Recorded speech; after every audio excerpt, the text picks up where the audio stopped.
nous allons découvrir 3 secrets incroyables. Sa fille a disparu en 2019 et il l'a retrouvée à 400 km de Paris. 2 personnes vont à chaque fois nous raconter le même secret. Nous allons commencer par Amélie Au moment où j'enlève le haut, et ce sera ensuite Gloria. Et bref, on danse, je lui twerk dessus, voilà quoi. J'envoie la sauce quoi. Ok. Mais une seule l'a vraiment vécu. L'autre est un comédien menteur professionnel. Et ce sera à nous de le découvrir. À qui appartiennent ces secrets? Comment ça va les amis? très bien. Super. Bah ça fait plaisir de vous recevoir. Allez. Plaisir partagé. Plaisir. Toi c'est pas la première fois, Lola. Je suis déjà venue. Deuxième fois. Et Monsieur Asiatomique. Première fois. Première fois. C'est que je suis très heureux de te voir. Parce que moi je regardais tes vidéos pendant longtemps. Bah, merci beaucoup pour l'invitation. Et les amis, bah, on a en ce moment un couple goals autour de moi. Je suis très jaloux. Je t'avais déjà envoyé un message, je crois. J'adore vos contenus. Vous faites des contenus de fou en couple. Vous allez très bien ensemble en plus. Ça fait plaisir. Le premier secret est je me suis fait attaquer par une sèche en pleine plongée. Ok. Ok. C'est quoi une sèche genre? C'est une sorte de poulpe. Ah. Est-ce que t'es plutôt forte à trouver les menteurs toi en général? Bah, si Sébastien qui ment, oui, sinon. Sinon, non. Alors, voyons voir comment ils se sont fait attaquer. Et ben, vous pouvez rentrer. Bonjour. Eh bien, en tout cas, ça se voit pas que vous êtes fait attaquer. Pas de séquelles. Si je puis dire. On va tirer au sort. La première personne qui nous racontera l'histoire, c'est Gloria, qui est aucune des deux. Ouais. Ah mince. Vous mentez, elle ment très bien. Amélie? Eh bien, toujours pas. C'est les mauvais papiers. Ah, tu vois. C'est Ça arrive, ça arrive. Ouais, ça arrive. Des petits problèmes dans ce temps. C'est pas grave. T'inquiète. Ce sera retenu sur le salaire. Les amis, je vais tirer du coup Marine. Bah, c'est Non pas plus. très loin, mais... Ah, toujours pas? C'était une blague. Je vais tirer Oriane. Oui, c'est vrai. Ok. Ah, du coup, Oriane, tu peux nous raconter ton histoire. Alors, c'était l'année dernière. Moi, je fais pas mal de plongée loisirs depuis un petit moment. J'ai passé tous mes niveaux et je me suis mis avec mon mec, qui est mon copain actuel, et qui connaît rien du tout là-dedans. Et du coup, je me dis, j'ai envie de l'initier. Lui, hyper curieux de découvrir ça. Et donc, l'année dernière, on part aux Baléares. C'est là où tu peux faire de la plongée, des paysages trop beaux pour pas non plus hyper cher, quoi, pas l'autre bout du monde. Et on fait une première session de snorkeling. Du coup, c'est juste tuba à palme et pas de bouteille et tout pour initiation. Donc je lui dis, je vais avec lui. Je sympathise de ouf avec le guide là-bas. Il s'appelait comment le coach? Diego. Ah, tu as retenu son prénom. Bah, on a passé une semaine là-bas, donc... Et Pas de ton copain. Ma copine, elle retient pas le prénom des coachs. Je rigole, hein, bien sûr, évidemment. Si lui me pose la question. Non, mais je rigole, t'inquiète. Et moi, mon objectif, c'était de voir justement sèche ou calamar parce que c'est un peu plus impressionnant que les poissons avec les tentacules et tout. Et je regarde donc le sable et en gros, les sèches, ça se camoufle, ça prend la couleur du sable ou des rochers et ça se sert de ça pour pouvoir chasser des poissons. Du coup, c'est un peu dur à repérer, mais j'arrive à voir 2 petits yeux dans le sable, donc je me dis yes. Et j'avais pris un bâton télescopique, donc c'est pour montrer des trucs sous l'eau vu qu'on ne peut pas parler. Donc je prends mon inspiration, je plonge avec le tuba et je vais vers la sèche, donc j'essaye de toucher avec mon bâton et là, elle m'explose un jet d'encre sur la tête, quoi. Puis après, elle part, mais du coup, je voyais plus rien, donc je remonte vite. Et mon copain, qui connaît pas du tout, en fait, il a complètement paniqué. Il s'est dit, mais ça se trouve, c'est super dangereux. Ou alors, vu que tu vois rien, parce que ça fait un nuage, ça se trouve, il est en train de l'attaquer. Du coup, il criait, il a bu la tasse à moitié. Et je suis remontée. Et Mais donc, du coup, voilà. quand tu t'es fait attaquer, t'as plongé parce que du snorkeling, c'est à la surface. Bah, en gros, j'ai plongé pour lui montrer. Alors pourquoi t'avais un bâton? Parce que c'était profond. Ok. Du coup, j'ai plongé pour montrer. Pour toucher. Quand tu dis bâton, c'était les perches à... C'est télescopique. Ouais, C'est un là peu où tu comme mets la perche à caméra, selfie. ouais. Bah, là, c'était juste pour montrer. Enfin, c'est Et le bâton, il faisait à peu près quelle taille? 1m50, 2 Ouais, mètres. ouais. Tu es spécialiste en bâton, toi. C'était pour savoir la distance à laquelle la sèche, elle a pu... Ah oui, Parce oui. que je pense que, enfin, elle a pas une portée de 5 mètres dans Ouais, son c'est tir d'encre. Donc si elle me dit 1m50, c'est complètement possible qu'elle Et tu... Pas de séquelles aux yeux, quoi. T'avais un... Non, j'avais un masque. Ah, Ouais, Ça, ouais. ça faisait rien, il n'y a pas de brûlure. Non, puis en plus, c'est machin. dans l'eau, Ouais, donc bien sûr. c'est pas... Ok, Ok, très bien. Voilà. Eh ben, merci Oriane. merci pour le premier témoignage. Du coup, Marion, peux-tu nous raconter comment tu t'es fait attaquer par une sèche? Eh bien, moi, j'étais à 38 mètres de profondeur sous l'océan. 38 mètres. 38 mètres de profondeur sous l'océan. J'étais en train de disquer une canalisation avec ma disqueuse et j'avais un tombant abrupt vraiment sur ma droite et j'étais en train de travailler. Mais attends, juste... Tu sais quoi ton travail? À 38 mètres sous l'eau. Eh bien, j'étais en train de disquer une canalisation pour justement pour la supprimer et pour plus que l'usine qui était en haut rejette ses eaux. Toute Déverse seule. des eaux sales. Donc du coup, moi, j'étais toute seule, mais j'étais connectée avec une équipe en surface qui gère ma communication parce que je travaille avec un casque de scaphandrier. C'est quoi le nom de ta profession, si c'est pas indiscret? Je suis plongeuse scaphandrière. D'accord. Et donc, je suis en train d'essayer de découper du coup ma canalisation avec la disqueuse. Et donc, l'ambiance est hyper obscure. Il faut savoir qu'à 38 mètres de profondeur, en fait, il y a quasiment plus de lumière. Déjà, les rouges n'existent plus. Et donc, j'avance comme ça. Je commence à travailler et je sens qu'il y a une ambiance, Ça une grille, là, atmosphère. C'est ouf, hein. Il y a une atmosphère qui est vraiment qui est palpable et qui est pas normale. Il y a une atmosphère qui me dérange alors que d'habitude je suis très concentrée parce que c'est un outil qui est lourd quand même, donc je reste concentrée. Donc là je dis à l'équipe équipe surface de plongeurs, j'ai un problème. Je crois qu'il y a un animal, il y a quelque chose autour de moi, ça me dérange, quoi, ça m'empêche de travailler. Ça me fait peur, moi, Et j'aime ils pas les me trucs comme disent, ça. Écoute, fais un 360 degrés. Donc du coup, je pose ma disqueuse et j'avance donc en apesanteur, parce que sous l'eau, on est en apesanteur. Et là, je fais un 360 degrés avec la lumière de mon casque qui fait un faisceau lumineux comme ça dans l'obscurité. Et là, je vois deux énormes yeux jaunes qui me fixent. Et là, waouh! Donc la même équipe, l'équipe en surface a la même réaction que moi. Ils me disent, waouh, ça doit être un gros animal. Donc là... moi, je commence un petit peu à flipper, je leur demande ce que je fais du coup. Et ils me disent, écoute, on va te balancer une canne et tu vas aller voir ce que c'est et le faire fuir. Comme ça, après, tu seras tranquille pour travailler. Donc j'attends, je suis connectée à la surface avec un câble, un ombilical. Et du coup, ils m'envoient la canne. Et donc j'avance vers les deux yeux, pas très rassurée, en me disant... Dans ma tête, pour moi, c'était un énorme phoque ou Ils étaient à quelle quelque distance? chose de gros, quoi. C'était à peu près à 3-4 mètres. 3-4 mètres, ok. Et donc, j'avance comme ça, pique en avant. Je pensais vraiment que j'allais le faire fuir, en fait. Et en fait, pas du tout. L'animal c'est pas drôle, hein. me charge. Non, mais l'animal me charge. Donc, moi, je suis en stress, hein. Mais l'animal me charge, donc me percute comme ça. Et moi, je tombe à la renverse comme ça. Au ralenti en plus. Tu étais sur la lune, en fait. Attends. Ouais, je suis en apesanteur. La sèche t'a chargé. Et en fait, je me suis retrouvée dans un taureau. immense nuage taureau. noir. Et en fait, j'entends l'équipe surface qui est mort de rire. Et en fait, c'était simplement une pauvre sèche. Du coup, à 38 mètres, t'étais debout. T'étais pas... Parce que normalement, quand on Ouais. fait de la plongée, on est à l'horizontale. C'est ça. Mais j'étais debout. En fait, j'ai des chaussures avec du plomb dans les chaussures. Ok. Il peut y avoir deux menteuses. Oui, c'est vraiment... C'est la première fois que ça t'arrive, ce genre de cas de figure? Non, Enfin, ça d'accident. m'arrive avec des animaux, mais avec une sèche, c'était la première fois. Ah ouais. Tu dis que souvent des canalisations. Ouais, ça arrive souvent. Du coup, tu fais de la plongée depuis longtemps. Oui. Et le baptême, c'est combien de mètres? Il n'y a pas de baptême pour les scaphandriers, Oui, mais c'est en un général. métier. Donc, Quand- Tu sais 12 pas? mètres. Non, un baptème de plongée loisir, c'est 6 mètres. En fait, je suis perturbé, je vais vous dire la vérité. J'étais persuadé que c'était Oriane qui montait. Pareil. Je disais, elle Mais monte l'histoire aussi. est tellement n'importe quoi à droite.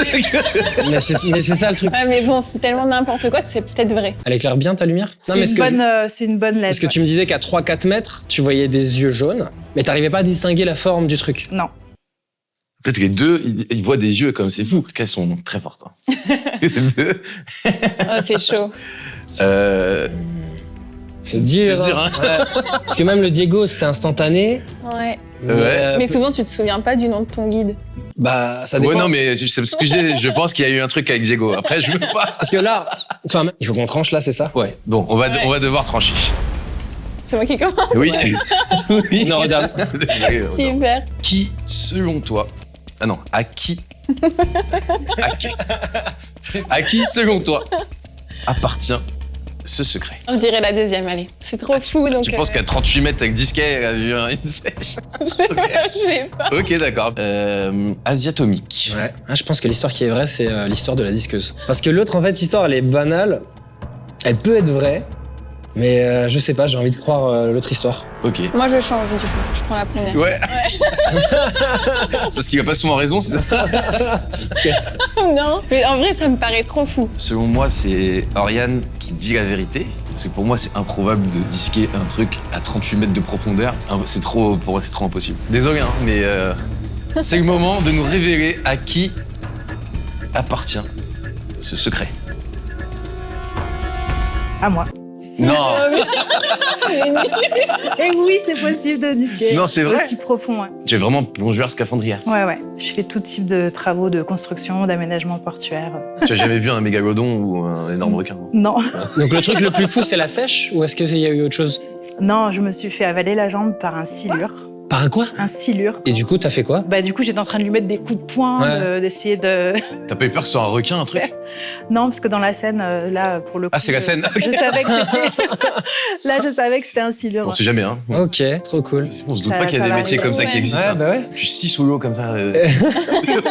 Et le Diego, du coup, il existe? Non, pas du tout. Voilà. C'est pas ton J'ai copain non plus. paniqué, On aurait Espagne, Diego. Ouais. Je me suis dit, merde, c'est un peu... Bah franchement, bah merci beaucoup en tout cas. Et, Excellent. et puis bravo pour le mensonge et bravo pour ta profession. C'est très fort. Merci. Ouais. Sa fille a disparu en 2019 et il l'a retrouvée à 400 km de Paris grâce à l'aide des réseaux de tous ses amis. On va recevoir Taken du coup. Je sais pas si vous avez vu le film. Je vous chercherai, je vous trouverai, et je vous tuerai. Disparu. Sa fille a disparu. Mais retrouvé. Apparemment, il l'a retrouvée hein, à 400 km. Bonjour. Bonjour. Bonjour. Bonjour. On va tirer au sort. Qui commencera à raconter son histoire?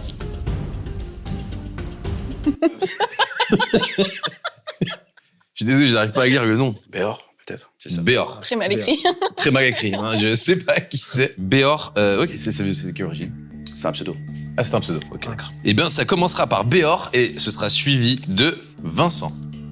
Béor, peux-tu du coup nous raconter ton histoire? Donc ma fille a disparu en janvier 2019. Elle avait 14 ans. Elle a été kidnappée par un jeune schizophrène et il l'a séquestrée à 400 km de Paris. Donc du coup, à sa disparition, je me suis organisé avec mes amis et on l'a retrouvée en 72 heures.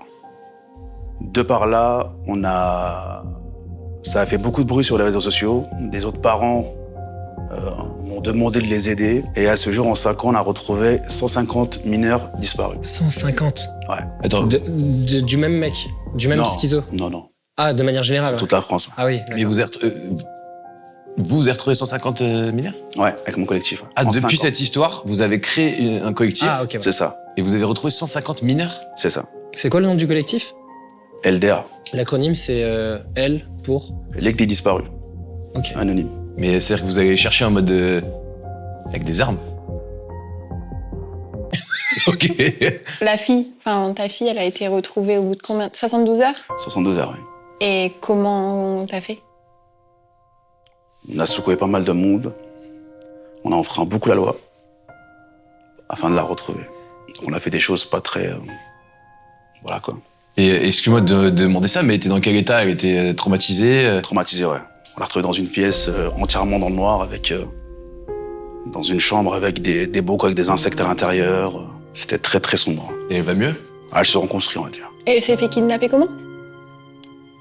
Elle a été amenée à un certain endroit pour être kidnappée tout simplement par une amie à elle. Ah, c'est un guet-apens d'une amie? Ouais. C'était son ami depuis combien de temps?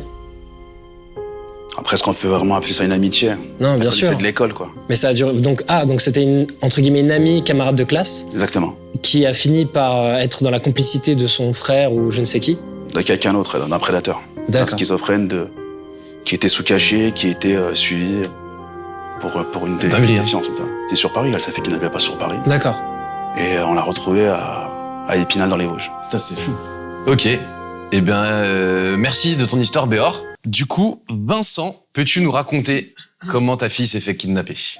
Mais moi, je vais vous raconter l'histoire de Manon. Ça remonte de ça en arrière, c'était 19 septembre 2019. Nous, tout simplement, on était en vacances avec mon épouse sur Paris. On va voir une attraction qui se passait à Gare de l'Est. Et donc ma fille, qui est accompagnée de sa meilleure amie, qui s'appelait Lola, d'ailleurs, ils nous font tout le temps la manche, tout le temps machin, à Paris, là. Et là, il y a une jeune fille qui arrive, une ado, qui vient nous voir, qui fait la manche. Donc nous, on dit non, désolé, on n'a pas le truc. Et là, elle nous dit, mais si juste, vous pouvez nous donner une bouteille de lait. Acheter une bouteille de lait. Et donc nous, on tombe dans le truc. Et Lola et Manon se disent, bon, on va accéder à sa demande et on va aller acheter une bouteille de lait à l'épicerie. Nous, on dit OK, on est dans le quick, mais c'est juste à côté. On attend un petit peu, on les laisse aller. Et après, il y a Lola qui revient juste après. Manon a été enlevée, Manon a été enlevée, Manon a été enlevée. Donc, c'est un peu dur d'en parler parce que là, tu ressens un glaçon dans le cou, quoi. C'est horrible. C'est la panique, on est complètement paniqué. L'autre, la petite Lola, elle tremble, enfin voilà. Et là, la vie s'arrête, quoi. Du coup, on va à l'épicerie, et là, on nous explique, donc là, on appelle la police, on fait tout ce qu'il faut. Et là, l'épicier nous dit, mais en fait, c'est une pratique courante, le truc de la bouteille de lait. C'est un truc qui vient des pays de l'Est et qui peut mener à des réseaux de prostitution, de trafic d'organes. Tu connais la technique de la... Non, mais j'en ai entendu parler. La bouteille de lait? Ouais. Ah ouais? Plusieurs fois. Nous, on essaye d'appeler Manon, son téléphone ne répond pas. Et le truc, et là, je la remercierai jamais assez, c'est que la petite Lola, elle a son téléphone qui charge, une batterie externe, dans le sac de Manon. Et du coup, on appelle sa mère qui a sa géolocalisation du téléphone. Et en fait, Manon, elle va être géolocalisée en Belgique. Donc nous, quand on entend que Manon, elle est en Belgique... Oui. C'est un peu flou parce que je prends direct la voiture et je fonce. Pour être honnête, je suis vraiment dans le flou sur le trajet parce que je vais boire sur le trajet. C'est pour ça que le trajet, franchement, pour moi, il a duré 10 minutes. Du coup, j'arrive à Marcinelle, je passe une nuit là-bas et donc on me renseigne rapidement un bar où pourraient se trouver des jeunes filles. Je suis un peu sous quand j'y vais, je me fais passer pour un client, on me fait passer dans une arrière-salle et on me dit, allez, il y a des chambres, c'est un couloir avec des chambres. Et on me dit, vous voyez directement ce que vous choisissez. Et j'arrive presque à la fin du couloir, je me dis, c'est pas là. Et là, je vois un pied et là, je la vois sur le matelas, quoi. Et qui bouge pas. Ah oui. Là, c'est immédiat. J'y vais, je la prends dans les bras, je sors du bar. Et je peux vous dire, maintenant, quand j'y repense, celui qui se trouvait sur mon trajet... J'imagine. Votre femme était pas avec vous? Ah non, ma femme complètement était avec la police, elle tremblait, elle pleurait. Et pourquoi la police, elle est pas venue, elle a pas envoyé une unité? Mais parce qu'en fait, c'est en Belgique. Donc, c'est pas les mêmes légiférations. Et moi, j'allais pas attendre que la police, parce que c'est administration machin. J'ai pris, je veux dire, la Dacia, je l'ai fait chauffer, la Dacia. Et du coup, elle a été droguée, un truc, ou... Ah ben, elle dormait. Et même quand je l'ai pris, je l'ai mis dans la voiture, elle dormait. Et elle va mieux? C'est compliqué. J'ai publié un livre sur Internet qui s'appelle Survivante. Nous aussi, on a fait un petit collectif qui s'appelle Survivante. Vous nous arrangez pas la tâche, Vincent et Béor. C'est dur de parler devant les gens. Je suis désolé, je suis pas très... En les regardant, je suis désolé, Vincent, mais j'imagine plus Béor. J'aimerais pas faire partie du cartel, tu sais. Oui. Voilà. Je suis désolé, Vincent, vraiment, c'est pas contre toi. Moi, j'imagine plus Béor aller trouver... Oui, bah oui. Mais je ne suis pas père, et j'imagine que un père... oui. Il irait faire n'importe quoi pour sa fille. Évidemment, donc, évidemment. Ça peut être Vincent aussi. Ouais. Mais quand même, Béor, j'aurais pas envie qu'il vienne me voir. Ok. Les amis, nous allons devoir prendre une décision. Très dur, les amis, jouez chez vous, n'hésitez pas. Non, je commence pas, c'est bon. Bastien. Ouais. Selon toi, à qui appartient ce secret? Je pense qu'il appartient à Vincent. En fait, pour moi, Béor est complètement crédible. Et c'est parfaitement possible. Mais il y a quelque chose qui me dit que Vincent a été honnête. Goga. Ah, moi aussi. À qui appartient Vincent. Vincent? Ouais. Pourquoi? Bah, il m'a ému. Il t'a ému? Moi, je vais dire Béor. Vincent, je sais pas si c'est vrai, mais en tout cas, je trouve ça quand même super bizarre d'aller dans une pièce, il y a sa fille, de se balader comme ça, sans il y a personne qui surveille et il prend sa fille sur un matelas qui dort. Voilà. Ouais. Ça me paraît fou. Ça me paraît. Coïncidence. Alors attention, Béor Vincent, pouvez-vous nous dire à qui appartient ce secret? Aïe. Et oui, Vincent, très fort. Bien joué. Très forte. Incroyable. C'est bien, t'as utilisé le livre, c'est bien. Ah ouais. Et tu as un livre qui est sorti, toi? Ouais, j'ai un livre qui est sorti C'est sur chez Vivante Michel Lafon, qui s'appelle À la disparition, qui est sorti le 25 mai.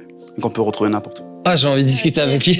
J'ai envie qu'il me raconte. Alors, on a un collectif maintenant qui s'appelle la LDA, les Disparus Anonymes, et qui est aujourd'hui en 5 ans. Donc on va malheureusement fêter notre 5e anniversaire le 8 janvier prochain. Et à ce jour, on a retrouvé 150 mineurs disparus.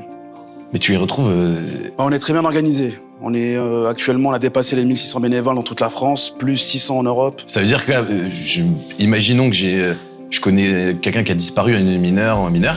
On peut contacter ton... Directement, ouais. Est-ce que vous, parfois, vous y allez avec une équipe et vous essayez de trouver ou... Oui, bien sûr. On a 6 cellules différentes. On a la première cellule qui est celle de diffusion, donc ce qu'on appelle la team partage, qui va aller diffuser un maximum de personnalités sur les réseaux sociaux pour qu'on puisse avoir plus d'impact encore. On a la deuxième cellule qui est celle d'investigation, qui va aller sur les réseaux sociaux de la personne qui est disparue, sur celle de la famille.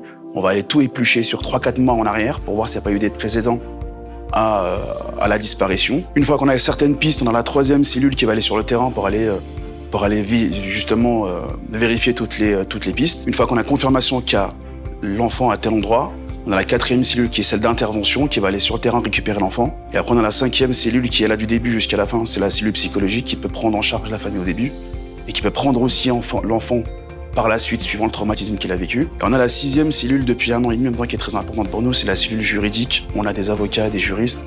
On a même un juge qui nous a rejoints pour nous aider à combattre ce fléau qui est la disparition d'enfants aujourd'hui en France. Merci beaucoup d'être venu. Ouais. J'espère que ça donnera plus de visibilité du coup à ton collectif. Espérant. Et puis on salue ta fille du coup. Ouais. On lui fait, Merci beaucoup. On lui fait des gros bisous. Merci et bravo pour l'assaut. Merci beaucoup. Franchement, bravo et bravo Vincent, très bon menteur. Merci. Très bon. Merci.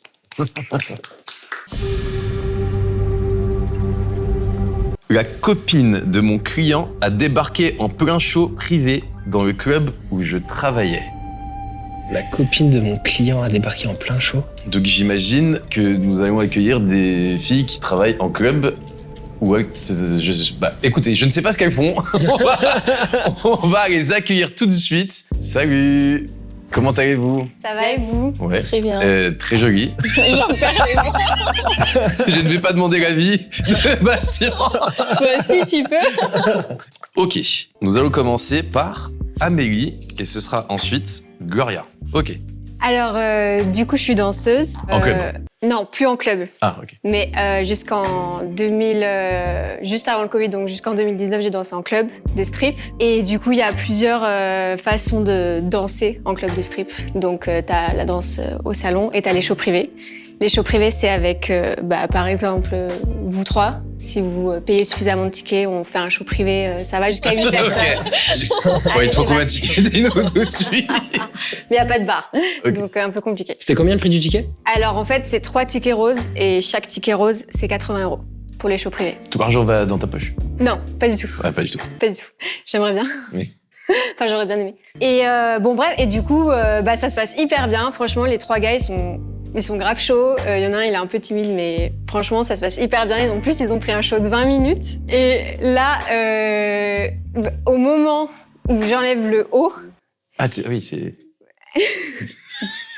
Je n'ai pas envie d'imaginer, hein, je suis en couple quand même. En fait, je voyais pas très bien parce que, c'est une ambiance un peu tamisée, c'est bleu, voilà. Puis moi, j'étais en train de bouger et tout, et du coup, j'entends un frottement, genre le rideau qui s'ouvre, et genre là, ça va très vite. Il y a, du coup, une meuf qui arrive, et ils avaient pris une bouteille de champ, donc il y en avait genre partout. Enfin, elle s'est précipitée sur la table, elle a genre tout renversé. Son mec, il était au milieu, là, comme toi, en train d'avoir sa coupe et tout. Elle a fait genre, comme ça, genre le truc est tombé et tout. Moi, je me suis pris du truc sur les jambes, tout ça. C'était juste devant toi, en fait. Oui, en fait, la table, elle est là. Ouais. Donc, en fait, elle est arrivée, elle a fait ça. Moi, j'étais comme ça. Le moment en plus où j'allais faire ça. Et donc, je me reçois les bouts de verre, de liquide et tout sur mes jambes. Et donc, il s'embrouille et elle lui dit, mais vraiment comme dans les films, le truc genre, ah, c'est ça que tu fais en plusieurs soirs de semaine, alors que tu me dis que t'es en rendez-vous, tout ça. Et du coup, ils partent. Ultra gênant. Ultra gênant de ouf. Et le pire, c'est que les 2 gars sont restés, qui se sont marrés et qui m'ont demandé après de finir. De finir. De finir la danse. Oui. Finis-nous. Ok, d'accord. Ok. Non, tenir la danse. Ah, Donc, en fait, finir la le mec, danse. le mec du milieu est parti. Il a suivi sa Elsa 80 ou balles Clara, franchement. je sais plus, tu vois. Et donc, il y a eu un moment de... OK, bon. La sécu sont venus voir si tout allait bien parce qu'ils ont quand même entendu, malgré le bruit, qu'il y avait eu une dispute, quoi. Puis n'importe qui a le droit de rentrer comme ça dans le salon. Dans le salon, il faut payer à l'entrée. Mais après, t'as un rideau qui T'as des sépare rideaux, avec ouais, les t'as shows des rideaux, privés. ouais. Tu Je vois. vois très bien. Mais à partir du moment où t'as payé les tickets roses, tu peux rentrer dans ce qu'on appelle le SAS des shows privés. Et là, si tu veux, c'est un couloir, mais il n'y a pas un vigile devant chaque salle, tu vois. Ah, quand tu prends un show privé, tu as une salle que pour toi? Oui. Ah, parce que moi, j'ai Mais- déjà... j'ai entendu dire... T'as entendu dire? J'ai entendu dire que tu avais une grande salle, entre guillemets, avec un rideau noir. Et là, tu avais quand même plusieurs clients qui étaient assis. C'est ceux qui avaient payé en privé, quoi, tu vois. Mais il n'y avait pas le truc solo, quoi. Non, ça, c'est le salon. Et t'as pas eu peur que la femme, elle te... Bah non, parce que ça arrive super souvent, en fait, des meufs ouais. jalouses. Ah, ça arrive souvent. Pas souvent qu'elle explose toute... voilà, là, elle a vraiment pété un câble. Mais ça arrive souvent que soit les mecs, ils ramènent leur meuf, et du coup, il y a deux cas de figure. Soit elles sont super l'aise. gênées, en mode j'ai pas envie d'être là, soit elles kiffent de ouf. Est-ce que tu as des couples, parfois? Bah oui, oui, Non, oui. mais des couples qui viennent pour que tu fasses une danse à eux deux. Ouais, complètement. Et en vrai, quand ils s'entendent, enfin, quand la meuf, elle est OK pour être là, et qu'ils sont ouverts, on va dire, enfin, ça se passe hyper bien. Enfin, c'est hyper bien. Ouais. Eh bien, merci beaucoup. Merci beaucoup, Oriane. C'est Oriane, hein? Pas du tout. C'est Gloria. C'est que... Rien à voir. Pardon. Amélie. C'était Amélie. Ah, C'était Amélie. Amélie, ouais. Ah, Gloria. Merci beaucoup, Amélie. Gloria, Moi-même. peux-tu nous raconter ton histoire? Alors, moi, mon histoire, c'était aux Caraïbes, dans un club de strip. Je suis partie à l'époque avec ma meilleure amie. On est parti faire une saison de plusieurs mois sur l'île dans un club. Tu es stripteaseuse? Stripteaseuse, ouais.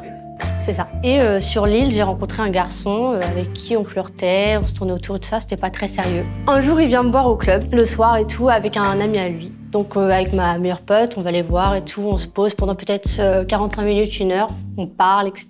On boit, on rigole, je traîne un peu parce que c'était mon crush, donc on traîne un peu. Et au bout de peut-être 1 heure, on se dit bon, on est là pour bosser, on essaye de les convaincre de prendre un show privé. Allez les gars, on fait quoi? On va en salon, on peut partir tous les 4. Tu fais payer ton crush? Bien sûr. Ok, J'ai fait payer tout le monde. C'est évident. Ok, Mais je suis au évident. travail, quoi, donc Business tu is viens me voir, business. tu payes, quoi. Ouais. On part en salon tous les 4 et tout, c'est cool, on danse, on a pris une petite danse à peu près, je sais plus combien de temps, c'était un petit quart d'heure, je dirais. Et on arrive en show privé, donc on danse, fait striptease et tout, ma pote, elle danse sur son pote et moi, je danse sur mon crush. Et tout. Sauf que vu que c'était mon crush, je danse muy caliente, quoi. C'était un peu plus... tout en restant professionnel, bien sûr, pas de débordement au travail, mais bon, vas-y, tu vois, c'était mon crush, donc j'étais un peu plus à l'aise. Je dansais tout, et puis vers la fin de la danse, on était toutes nues, quoi. On était à poil dans le show. Et Tu te... Nu. à 100%. Et bref, on danse, je lui twerk dessus, enfin, voilà, quoi. J'envoie la sauce, quoi. Ok. Et à un moment donné, le gars, on va l'appeler Michel. Il me dit putain, j'entends mon prénom. Donc là, je fais mais non, n'importe quoi et tout. Il y a la musique, il n'y a pas personne qui t'a dit ton prénom. Et là, Michel. on entend hurler dans le club Michel, t'es où? Je vais te défoncer, Michel, t'es où? Et là, t'as le videur qui ouvre le rideau et qui dit mec, il y a ta meuf. Comment ça, il y a sa meuf? Le gars, il m'avait dit qu'il était célibataire. What Mais le the fuck? videur, il connaissait le nom du mec. Ben, en fait, sur l'île de Saint-Martin, il y a tout le monde qui se connaît, donc voilà, c'était un gars qui était plutôt connu, enfin Ok. bref. Il ouvre le show et tout, et en effet, il y avait sa meuf derrière. Et ben, moi, j'étais en mode à poil sur lui, bien explicite, tu vois, il y a sa meuf et tout, elle l'a attrapé par le callback, elle l'a sorti, mais en tapant un scandale. Hein. Et du coup, voilà, en fait, ils se sont fait virer les deux. Et le fin mot de l'histoire, donc après qu'il soit parti et tout, elle lui a foutu un coup de poing, le lendemain, il avait un œil au beurre noir. Un œil au beurre noir, après le gars il m'a bloqué. Et il s'avère que maintenant ils sont ensemble et voilà. Incroyable. Je sais qui dit vrai et qui dit faux. Ah, tu as direct, tu vas là? Ah, j'ai pas besoin de poser plus de questions. C'est pas possible d'avoir une petite démo Non. de danse, non? Ce serait trop facile. Ok, alors, je crois savoir aussi. Lola. Je pense que Gloria, tu dis pas la vérité. Même elle est positionnée comme une danseuse. C'est vrai qu'à position. Ouais, Que dis-tu? C'est vrai qu'elle est positionnée comme une danseuse. Mais du pole dance ou de danser quand tu fais du striptease, c'est pas une J'ai pas position jamais classique. été- Je peux être l'avocat du diable. Moi, je pense que c'est une bonne comédienne elle fait de la danse. D'où la position, elle a de l'assurance. Enfin, tu sais, généralement, des fois, t'as des comédiens, ils sont un peu couteau suisse, très polyvalents. Et elle a fait preuve d'une sincérité dans sa manière d'écouter Gloria. Elle était très captivée par son histoire. Donc, soit elle était captivée parce que effectivement c'est une bonne comédienne. Alors que quand Amélie racontait, bah elle sait que c'est du mytho. Donc il y avait moins le ah ouais putain un dinguerie machin tu vois. Ah ouais Donc c'est ce qui me laisse penser que c'est Gloria et pas Amélie. Ouais, mais tu vois effectivement posture machin truc. Je pense qu'elle fait quand même la danse ou qu'elle en a déjà fait. Donc voilà moi je partirai là-dessus. Ok. Donc là on a déjà il y en a un des deux qui aura faux. Ça va être moi. Moi, c'est très compliqué parce que là, franchement, elles sont très fortes les deux. Je tiens à le dire. En fait, dès le début, je me suis dit, c'est toi qui dis la vérité, c'est sûr. Mais il y a un moment où je me suis dit, c'est faux. C'est quand elle a dit que la copine a renversé des verres et elle a dit qu'elle a des bouts de verre. Moi qui traîne souvent en boîte de nuit. Moi qui traîne beaucoup en boîte de nuit. D'expérience. C'est très rare, ou alors vraiment c'était un club très, je sais pas, peut-être c'est différent d'un club de strips. C'est très rare d'avoir des verres en verre. Tu as des verres plastiques en général, Bah, ou c'est peut-être imitation en verre. C'est peut-être la Non, bouteille. dans les après. clubs de strip, c'est des coupes de champagne en verre. Hein. Au prix où ça coûte, quand même. Ouais. Mais en même temps, l'histoire était plus convaincante ici. Et moi, en fait, je vais rester sur ma première idée, c'est toi qui dis la vérité. Alors attention, pouvez-vous, Gloria et Amélie, nous dire à qui appartient ce secret? Oh putain. Je suis nulle à chier. Je t'ai dit elle était. Aïe, aïe, aïe, aïe, toi, t'es vraiment danseuse, non? Ah tu vois. Bah oui, ça se Ah voit. ouais, c'est pour ça. Et t'as déjà fait du striptease? Jamais, j'ai jamais mis les pieds dans un. Ah ouais, donc c'est vraiment arrivé alors ton Mais petit ouais, c'est crush vraiment- C'est vraiment arrivé. Un con. Mais tu aimes du coup ton métier et tout? J'adore. Ça C'est fait combien de temps que tu une fais ça? passion. Ça fait 2 ans. Enfin, à la base, j'ai commencé pour l'argent parce que j'étais dans une situation où j'étais dans la merde. Et après, au fur et à mesure, je me suis découvert. En fait, je me suis rendu compte que j'adorais ça. Et aujourd'hui, je le fais vraiment par passion. Bon, pour l'argent aussi, mais. Eh bien, merci beaucoup. Merci de ton histoire. Et Ouais, toi, merci. très forte. Hein. Eh bien, merci beaucoup. Avec Franchement, plaisir. merci, bravo. Eh bien, sympa. Bah, franchement, bravo. Je suis très content d'avoir fait ça avec vous. Les amis, j'espère que vous avez kiffé. N'hésitez pas à suivre Asia et de suivre Lola sur tous leurs réseaux. Vous allez voir, ils font des vidéos de fou, franchement, du contenu que j'adore. Il abuse, c'est nul à chier. Oui, pardon, je vous dévalorise pas. hype le truc de ouf. On vous fait plein de gros bisous et puis à très vite. Salut. Ciao ciao.